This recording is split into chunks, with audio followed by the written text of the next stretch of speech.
Typically when we go into a building, I find 2 or 3 areas that most of the savings can be realised from. How heating is controlled, how the ventilation is controlled, how the lighting is controlled, and how we match them all together in one single system really drives the energy saving into a building. I'm Chris Norburn, I'm the owner director of Cantec Energy Solutions. We're an independent consultancy and we work nationally as well as internationally.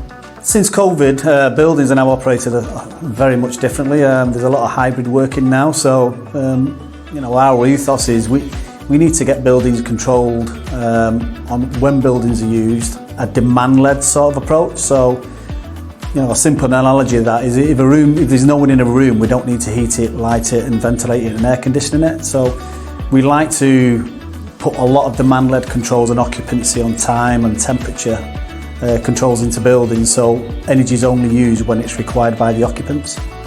Typically we find savings in every building we go to because it's mainly down to how the assets are operated and monitored and controlled at the time.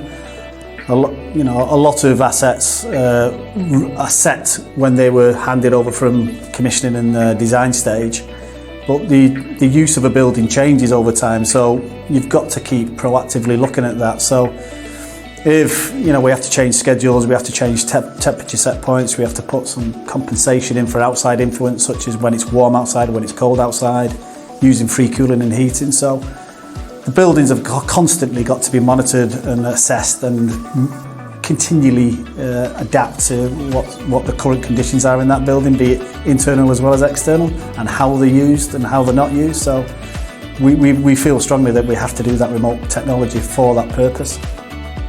The people we're trying to talk to in the buildings are the people who operate and maintain the buildings. So we have a lot of conversations with facilities managers, operations managers, in conjunction with the FDs. So if you're out there and you need help with energy audits or surveys, or you're concerned that your energy increases have gone through the roof in the last couple of years, which it has for most people, then I'm free to have a chat online or face to face.